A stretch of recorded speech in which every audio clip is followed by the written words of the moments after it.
Welcome to the Your Lifestyle is Your Medicine podcast with me, your host, Ed Paget. Today, I interviewed Dr. Morgan Levine, a professor at Yale with a research background in epigenetics and aging. She's a founding principal investigator at Altos Labs, which is a biotech company focused on the development of cellular technology. Her lab is trying to uncover the secrets of aging so that we can make better informed choices today and add years of healthy living to our lives. Or put another way, adding health span to our lifespan. We talk about DNA clocks, things that can predict our biological age, which is different from our chronological age, different ways to reverse them.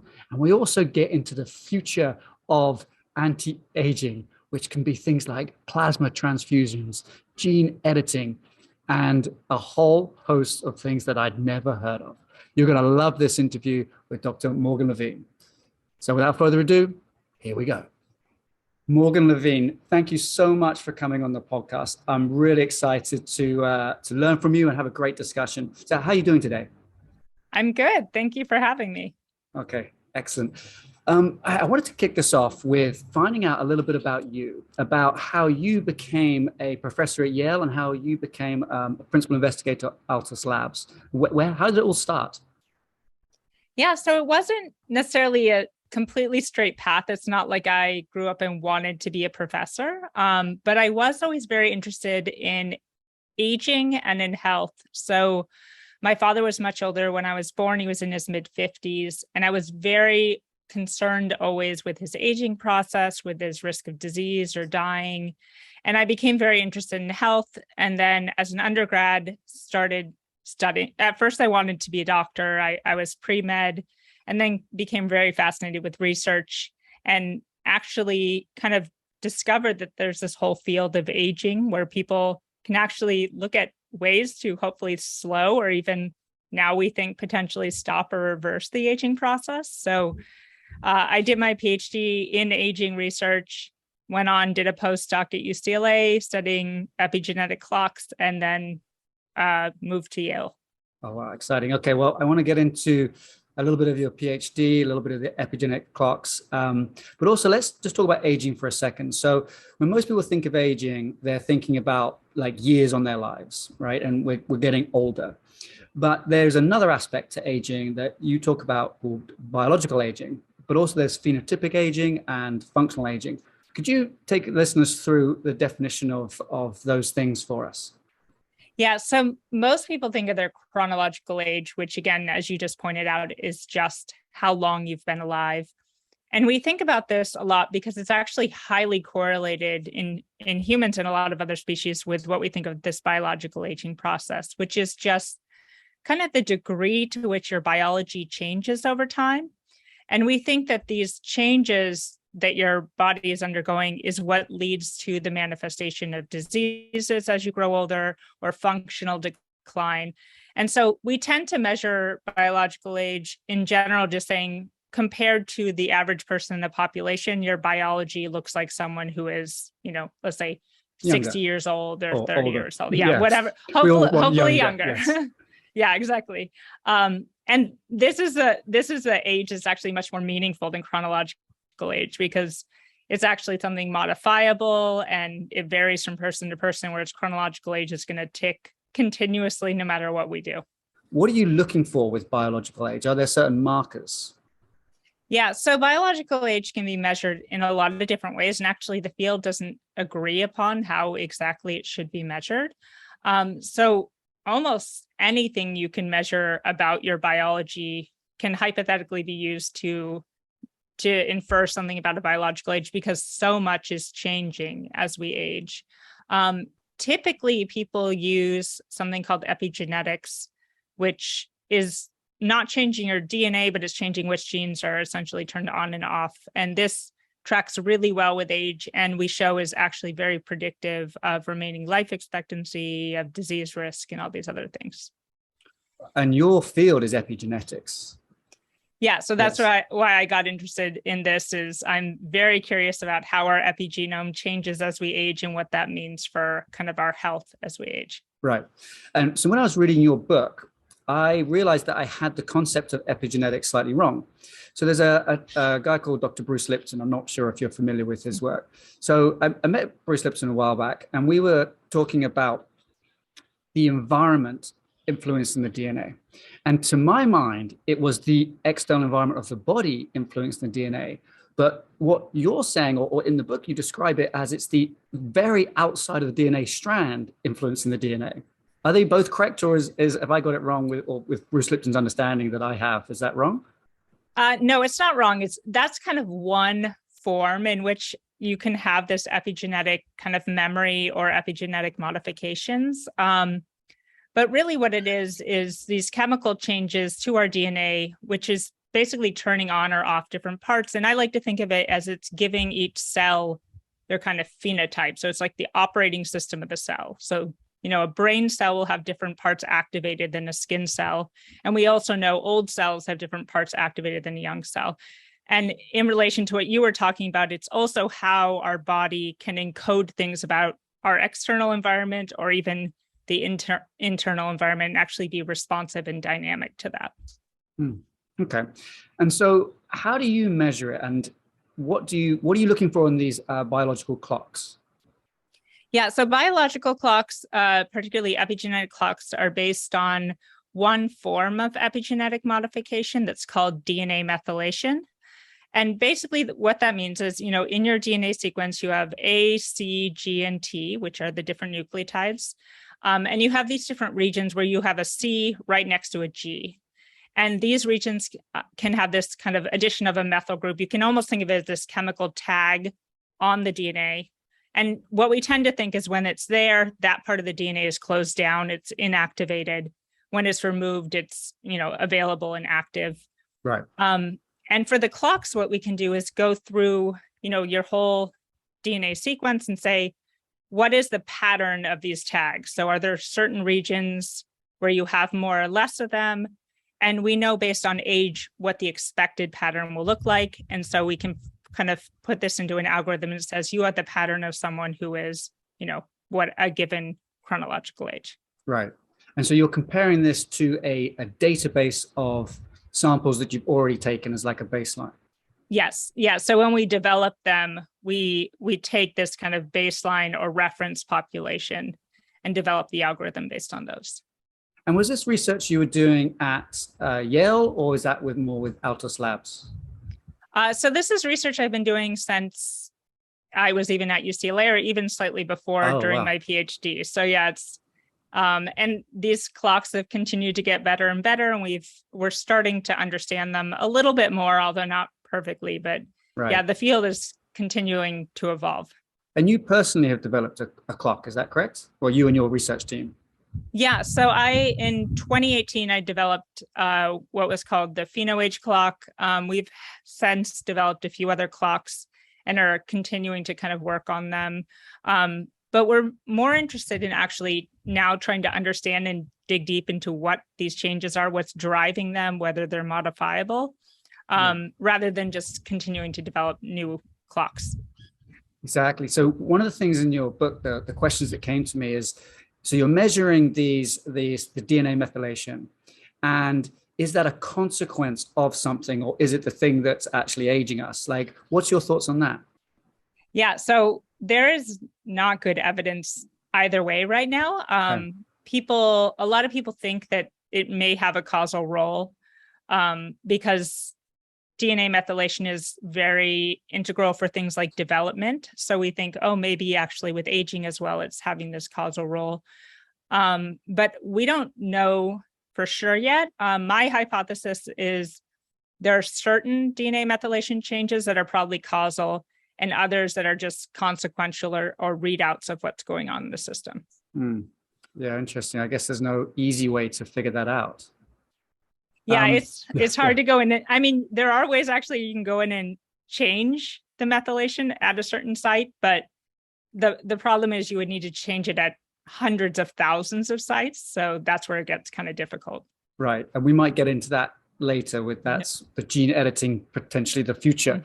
Okay, so these clocks, they predict your biological age, but what you've noticed is it's different in different systems. Yes. Oh, so if you're taking a saliva sample or a blood sample, how do we know what the different systems are aging like? Yeah, so that's actually a very important question that we're working on. So hypothetically, you could take different samples from every organ, and you'll get a different age for each organ, and that might tell you something about how that person is aging in different kind of organ systems. In reality, you're not going to be taking biopsies of brain and kidney and liver from healthy individuals. So my lab is currently trying to find some of these signals just from blood or saliva. So can we just take a methylation sample from blood and say something about how your brain is aging or your kidney or your liver? And it actually seems to be working quite well. The paper isn't published yet, but we can make a brain aging measure that seems to be associated with cognitive decline, and a cardiovascular measure associated with heart disease. And so I feel like we're getting there more and more. And again, the more data we can kind of gather, the better they'll get. Yeah. And so someone could take that test and then take action to prevent further decline in that organ system. Yeah. Yeah. And the other thing we can get from it is what we call agiotypes. Actually, this was coined by Mike Snyder at Stanford, where you can kind of say you have the profile or kind of the subtype of someone who tends to be more of, let's say, a metabolic ager, or you have more kind of inflammatory aging phenotype or something like that. Interesting. So when I was looking through some of the research on this, I was interested in where the data comes from for the comparisons and if there was a difference in different countries, because I'm guessing that what you're comparing the data to is North Americans or Americans maybe. But for example, I've always thought this thing about BMI, like let's say the body mass index on average increases. And if you're comparing yourself to the body mass index of 20 years ago, it might be different from body mass index today. So then I thought, well, if we're comparing ourselves to just the American population, is there a healthier population out there? Do you know? Yeah, so that's a great question. And definitely different populations are aging at different rates. Like you said, most of these epigenetic clocks are developed in populations from North America. A lot of them have been applied to populations in Europe, and they work well, but you definitely can see some differences. But the other interesting thing you kind of alluded to is because we usually like to develop these and actually have mortality data on people, actually a lot of the reference populations are from 20 or more years ago. So they may not actually reflect the current population. And actually, we know people are getting, in some ways, slightly healthier than they were 20 years ago. But yeah, so I always say to people, you should always put it in reference to yourself. So I think actually your change over time is more informative than, a number you get at a single time point. That makes huge sense, doesn't it? Like if you have a reference to yourself, you can see how you can put an intervention in and then see how well you're doing with it, which I believe this is one of the problems that you solved when it came to accuracy on these tests that you, how did you do that? You did that with coding and some fancy computer language, or how did you come up with that solution? Yeah, it's a statistical solution.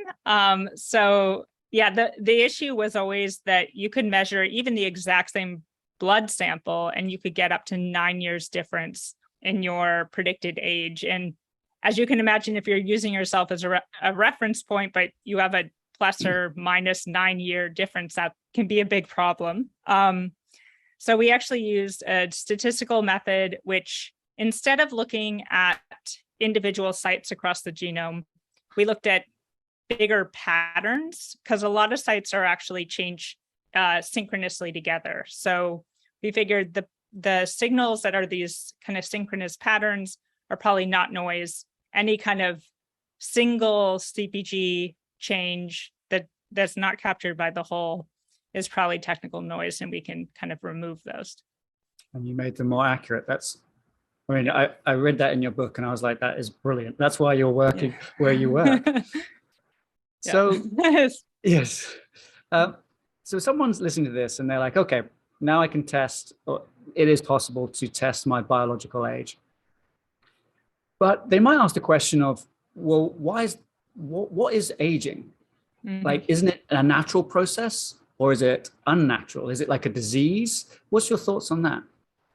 Yeah, so a lot of my colleagues think of aging as disease. I don't necessarily think of it as a disease, but I do think of it as kind of a modifiable risk factor for disease. And I think the key there is modifiable, not in the sense that I think right now people can stop aging, but definitely we can have some influence on the rate at which we age, which is going to be important because that then leads to, hopefully, if you can slow it, a reduction in disease risk and slower kind of functional decline, which are the things that people actually care about. Mm-hmm.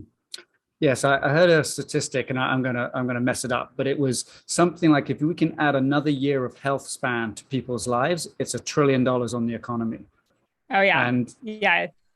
And so, I mean, you may have heard something similar to that, but to me, I was like, oh, that makes so much more sense. It's not that we want to live forever necessarily. It's just this health span.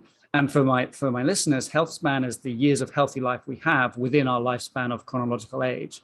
That years of health span is key. And if your research can help us with that, then more power to you, I think. Yeah, I think people get so worried about like, oh, well, we don't want to live forever. Aging is natural. But I would argue very few people would say, if we could prevent cancer or heart disease, they wouldn't say no to that. And that's really what this is actually about. Exactly. And I don't want to steal your thunder here, but you have this phrase where you say, what's the biggest risk factor for lung disease? And you want to finish that?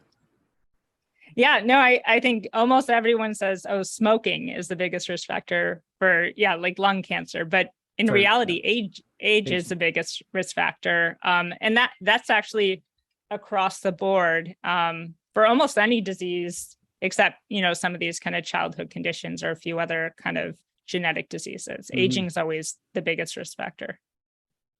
And that brings me back to your earlier research. You did some research on long-lived smokers. And I'm interested for you to share what you found from that. Like, how do these people seem to, in the public eyes of the public, defy the odds? How do they do that? Yeah, so for them, it's probably genetic. For most of us, genes actually aren't as big a factor, but this is at a time when I was really interested in kind of this idea of aging and longevity genes. So are there some factors that can kind of boost resilience in a person? So, a lot of people compare people who live a very long time to a short time, but I wanted to take people who we wouldn't expect to live a long time and compare them to, the people who actually didn't. So this is where I was looking at long-lived smokers. So these are people who survived to, let's say, at least 90 and are still heavy smokers and have been heavy smokers their entire life. And for them, we found kind of this gene signature that seemed to confer some resilience. And this has been also demonstrated in some kind of centenarian studies where they show centenarians don't always have better behaviors, but they're somehow very lucky people who are able to kind of overcome potentially poor lifestyle habits. That's interesting because you mentioned that genes may only have about 20% effect on our health span, but these people the genes do seem to make a difference. Yeah, and actually, newer studies are showing it might be even less. So only 10%, I think, is the newer numbers. So I would say for the vast majority of us, that's the truth. There's this tiny, tiny subset of the population, though, that kind of wins the genetic lottery.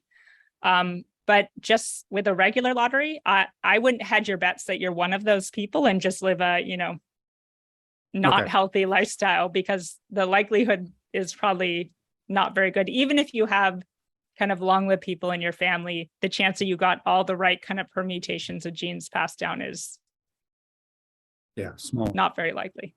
Yeah, I understand. Okay, so we've taken, potentially someone has taken one of these tests. They now understand their biological age. It may not be the same as their chronological age. It may be more. So what could they do to reduce that age more in line with their chronological age, or even reduce it? What have you, Yeah. Oh, no, go ahead. have you researched anything in particular, or have other people in your world researched it for you? Yeah, so there aren't good kind of what we would call intervention studies or kind of clinical trials. So really what we have to depend on right now are what we call observational studies, where we look at the population and we say, on average, people who tend to do better on these tests, what are their lifestyles like? What are their behaviors? And there's nothing surprising in there. They tend to eat more plants. They tend to exercise more. They get good quality and quantity sleep. They have low stress, higher socioeconomic status. So kind of all these things we already knew were important for health. The one caveat, I think, is that probably the exact types of behaviors that each of us should be doing is probably going to differ based on our own profile. And I think that's where we still don't know, exactly what diet's most optimal or how much exercise and what types is most optimal. Mm. And that information is coming more apparent with tests like 23andMe. They do recommend certain lifestyle interventions with those as well, but this could add to that. Yeah, so there are a lot of genetic testing companies that are trying to predict what lifestyles will be best for people. Mm-hmm. But again, I actually think that rather than trying to predict based on genes, which might only have a small kind of influence, it's actually better almost to just look at your profile and, not that I'm advocating completely that everyone should go out and biohack, but you have your own information. You can kind of start to see what things work best for you. That makes sense. So you mentioned, diet and exercise in there, and in your book you talk about the honeybees, and I wanted you to, if you can, explain that little story about the honeybees, because that to me is a very powerful story about nutrition, and I want you to take it away. Yeah, so the honeybee is actually also a great example of potentially epigenetic mechanisms regulating life expectancy. So you have basically honeybees that are all genetically the same, and that one bee kind of gets selected out and she gets fed this kind of royal jelly, and she ends up being the queen bee, and then all her sisters end up being the worker bees. And she lives substantially long. I forget the exact statistic off the top of my head, but a few fold longer in terms of life expectancy. It's years versus 1 year, I think. Yeah. Yeah. And again, she had the same kind of genetic makeup, but this one we think this royal jelly can kind of triggers this program that somehow allows her to live substantially longer. Right. And so in your lab, you're not trying to develop royal jelly for humans, are you? I'm not sure if we have that program built into us, but that would be really cool if we could. Wouldn't that be amazing? Yeah.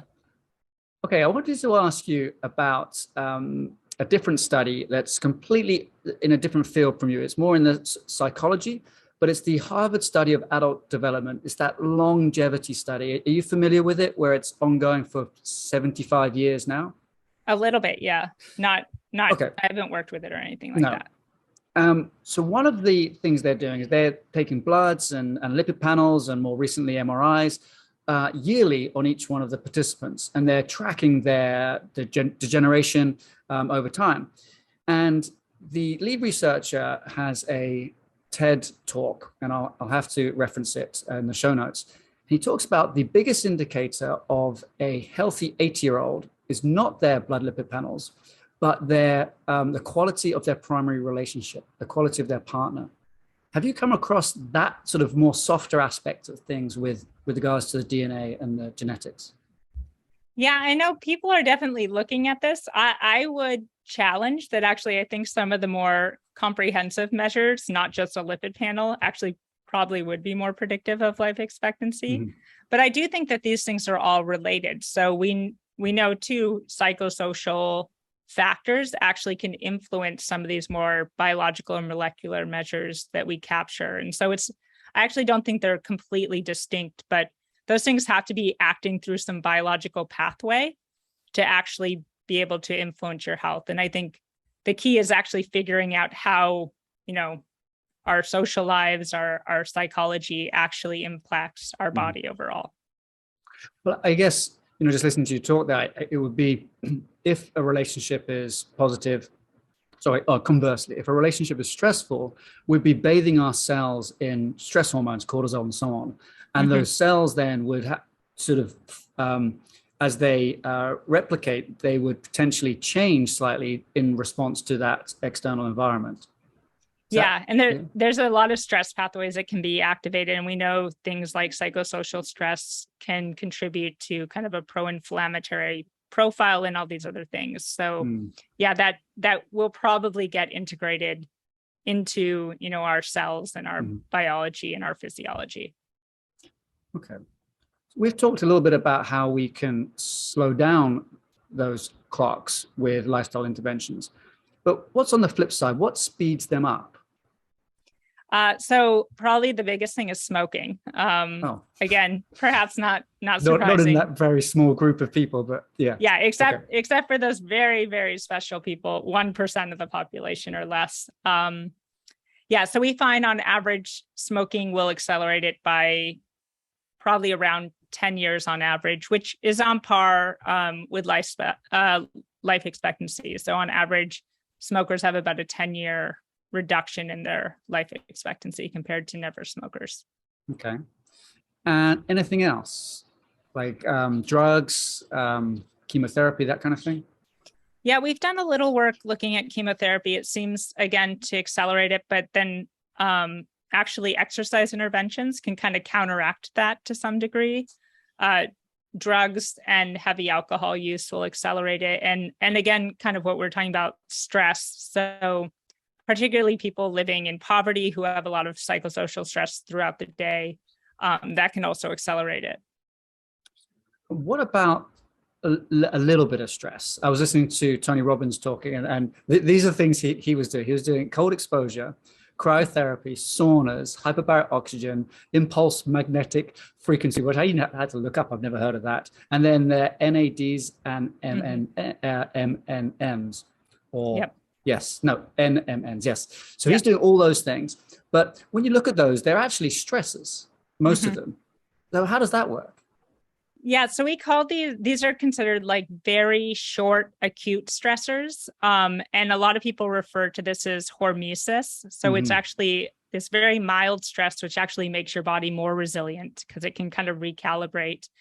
When stress is problematic, it's when it's chronic or so extreme that it kind of just pushes your body out of equilibrium. But these small stressors periodically, we think, can actually tune you to be more resilient. So then if a bigger stressor comes along, your body is actually better able to cope with that.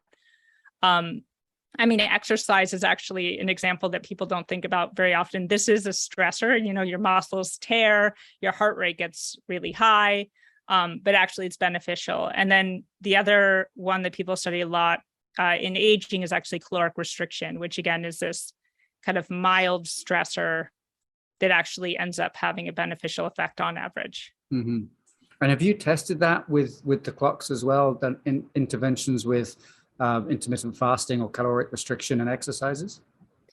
So the caloric restriction we have in animals, again, a human is not a mouse, but at least for the mice, caloric restriction actually has a fairly dramatic effect on the epigenetic clock. Exercise, we haven't done a ton in terms of interventions, but again, if you look at the population, and this is correlation, we don't know if it's causation, people who exercise more tend to be younger on their epigenetic age.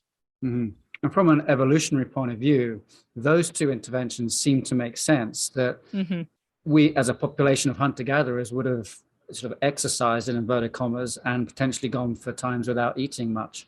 So it's interesting, isn't it, when we look at sort of evolutionary biology, how that can play into this cutting edge science that you're doing. Okay, talking of cutting edge science, I want to talk about the future. So you work with some very interesting scientists, and one of those is Yamanaka, who won the Nobel Prize for a thing called reprogramming. Can you tell us what reprogramming is and the work that he did? Yeah, so this was something I think he discovered in 2009, I think. Don't quote me on that. Where basically he was studying actually developmental biology. And one thing they're interested in was these what we call pluripotent stem cells. So these are like embryonic stem cells that can then go on and become most of the different cell types in your body. And so he was trying to see, are there factors that can give a cell this potential to be pluripotent? And he discovered these 4 genes, which we call Yamanaka factors, which you can take a regular cell, let's say a skin cell, you can upregulate these 4 genes and actually convert it to what looks like an embryonic stem cell. And initially no one was thinking about this in terms of aging, but actually the exciting thing was that people started to recognize that a lot of the age-related changes seemed to be reversed or wiped out in these cells. So you could take a skin cell from an 80-year-old, apply these, and according to epigenetic clocks or a bunch of other kind of metrics, now it looks like a skin cell from basically an infant or someone age 0. Unbelievable. Yeah, so this opened up a whole kind of new way of studying kind of aging and epigenetics and kind of cellular states that people are now very excited about. Well, what that work shows is that the age of a cell is bidirectional, right? Yes. It can go both ways. And hasn't another a colleague of yours taken that further to do partial reprogramming? Is that correct? Yes. So actually, my close colleague and technically my boss, Juan Carlos Belmonte, okay, your boss.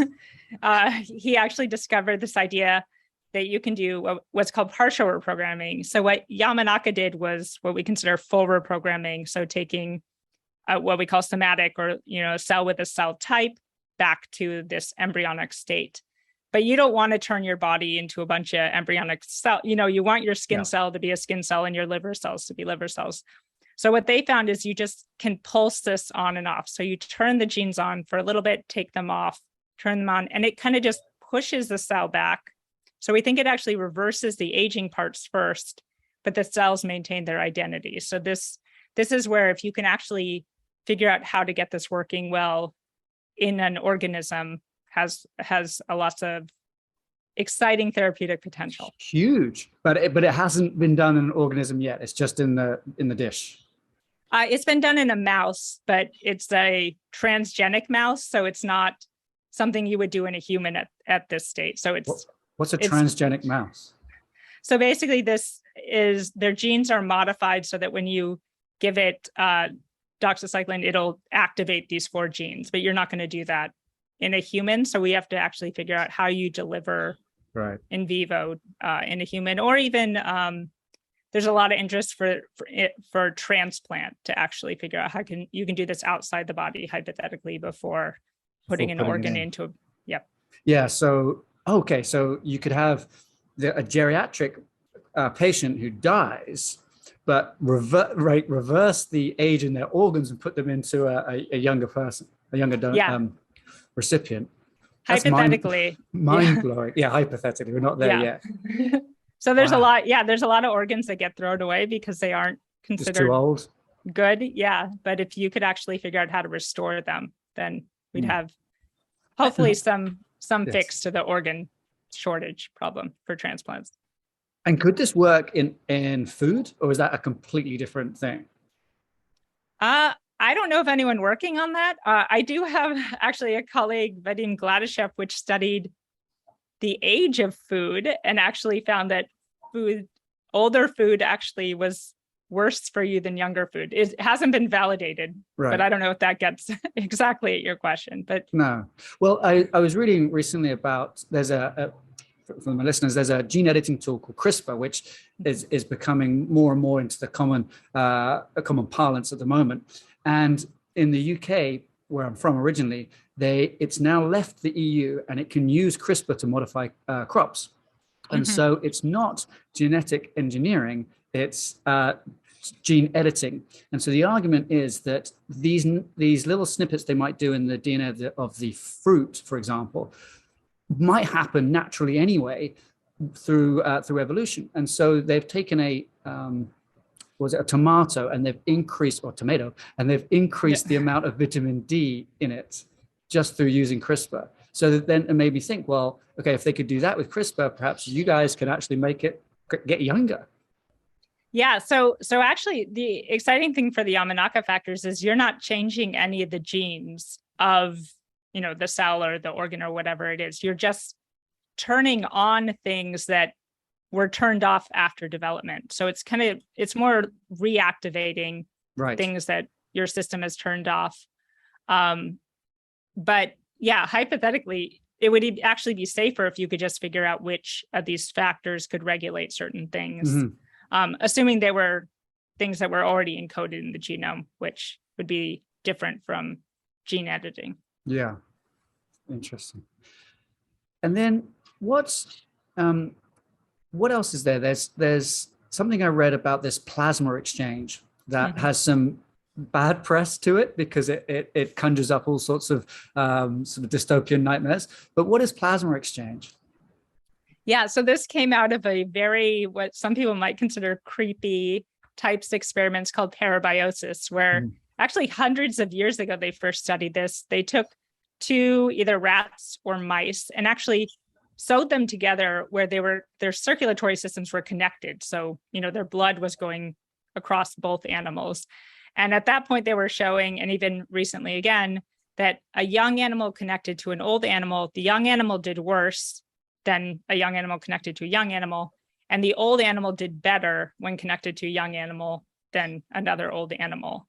Better in a epigenetic clock sense, or what's? So yeah, people have looked at epigenetic clocks. People look at lifespan or other kind of parameters, and the animals seem to have some kind of rejuvenating effect from being connected to a young animal. So, of course, connecting circulatory systems is no easy feat. So people thought, okay, well, maybe we just do a plasma exchange. So they take a plasma out of one animal and put it in another, and they find the same thing. Another exciting thing was actually Saul Valita, who's at UC San Francisco, found that if you exercise an animal and take its plasma, the animal that you put it in actually gets a benefit from having that exercise plasma. How interesting. Yeah. So people aren't, thinking that we're going to go around and have blood boys or like harvest plasma from children. But if you could actually figure out causally why this is and hopefully engineer a way to do this without needing, quote, donors for it. And what do you think it is that's either in the old plasma that's not in the new plasma, or in the new plasma that's not in the old plasma? What are your thoughts on that? Yeah, there's huge debates. I'm more on the side of thinking that there's a lot of nasty things that accumulate in our plasma as we age. So, kind of aggregates or, oxidized lipids. And it's actually just a dilution effect. And actually, one of the people who study this, Irina Comboy, actually showed that you could just give plasma with just albumin, and that actually seemed to have the same kind of beneficial effects. So perhaps there's not some magical thing in plasma, but it's this dilution. But the exercise one is interesting because I wouldn't imagine that maybe that was necessarily a dilution. There must be some signaling going on. There's some sort of signaling in that plasma, isn't there? That some sort of hormone or something. Okay. Now, I'm sure everyone asks you this, but I want, if possible, can we go to like the future, where these clocks have that you've helped develop can show what we can and cannot do with regards to the aging of the cells. People test these new processes like the plasma exchange, but they come up with something that can make us last forever. What do you feel would be not the purpose, but what can happen in the future here in a good way or in a bad way? Yeah, I mean, I don't like to say pessimistic because that has a very negative. I'm more cautious in actually thinking we're going to have this huge extension of lifespan in humans. I do think we actually have potential to really drastically lengthen health span. Right. But I don't know if I think, there's going to be 500-year-old or even 200-year-old humans walking around. I will say nobody knows, but so far, there's nothing that's presented itself that would suggest that. But I do think, if that were the case too, there are definitely societal things that would have to change. Obviously, there would be different, population things. I don't think there's going to be population issues with, having people live to 100 healthfully, but definitely extreme lifespan extension. And I don't know, you could imagine all these dystopian novels with that. Actually, they already exist. They do already exist, don't they? Yeah. And is there anything that's coming down the pipeline that really excites you? Now, I know you're a hardcore scientist and you stick to the data, but is there anything like that you've heard about and you're like, oh, I can't wait till this, is real? Or tell me. I mean, we kind of already talked to me, the kind of Yamanaka or other ways to reprogram cells is the most exciting thing. Just that we have power to shift the state of cells. We never thought that was possible. And I imagine there's way better factors than the existing Yamanaka factors to do this, that we just need to discover them and they'll be safer and actually be able to restore some, quote, more youthful features to aging cells. So that's probably the number one thing for me. That is exciting. Well, that sounds like a great place to wrap things up. Thank you very much, Morgan. Could you tell my listeners how they can learn more about you and any sort of social media handles that you have? Yep. So I'm on Twitter and Instagram at, I think, Dr. Morgan Levine, I think is my handle for both of those. And also a lot of these topics we talked about today are also in my book called True Age, which I think can be purchased on Amazon or in your local bookstore or wherever you buy books. It can be. I bought it on Kindle. Yeah. So it's a really good read and I thoroughly recommend it to everyone who's interested in the topic of aging and what we can do to learn more about our biological clocks. Thank you very much again. Thank you for having me. Wow, my mind is blown. Now, what she didn't say there was that plasma exchange where you wire up two mice together, there's been some pretty dark stuff out there about wiring up two humans together. The blood boy under the bed, for example, the college student who lives in the closet of the millionaire or the billionaire. But anyway, that's all science fiction stuff. But I hope you enjoyed that. And if you like this podcast, please like it and subscribe on Apple Podcasts or wherever it is you get the podcast. If you're watching this on YouTube, like and subscribe, because the more listeners I have, the more I can make these. So I hope you enjoyed this episode of Your Lifestyle is Your Medicine.